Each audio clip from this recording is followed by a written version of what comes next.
You can have two options. You can say that you want to round up everybody that's illegal in our country and deport them. That can be your take. All right, that's going to cost you hundreds of billions of dollars, probably $1 trillion. And you can go do that and have the scenes in American cities as it stands right now. That's your prerogative. My plan, or my thing that I think that the American people would support on a far larger level, is that for those that are here, that are undocumented, and they haven't committed a crime here or elsewhere, they agree to pay an additional tax of 7% for 7 years. Then they get access to American citizenship. And we use those proceeds to make their health care more affordable with guaranteed health care. And we use those proceeds to go and put trades back in schools. That's what I have said. I think this video is a great example on why you guys should have more grace on your politicians. Because on the surface level, when you hear his take and when you hear what he would prefer to be done when it comes to immigration, you would probably tell yourself like, that's a good idea. Because what that will do is that will help, the immigrants that's already here to, do more for society. It'll help them to get their citizenship, because we have a problem when it comes to the channels of, really getting your citizenship. And then once you really dig deeper below the surface level, you'll come to understand that this is a terrible idea.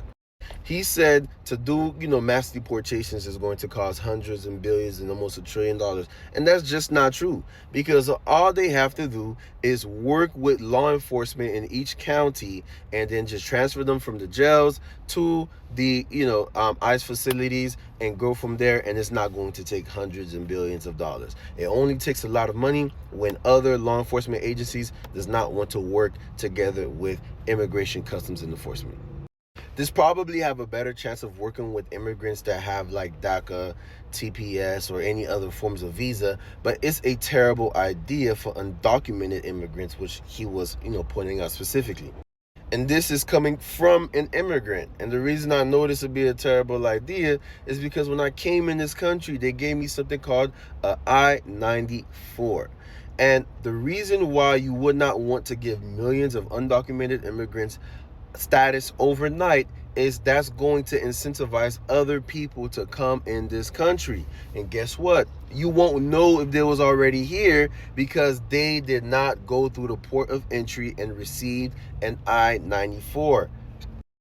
Not only that, but giving millions of undocumented immigrants status overnight will definitely affect American citizens and the workforce. And not to mention the 7% additional tax. What they're going to do is they're going to flood the states that have zero income tax, like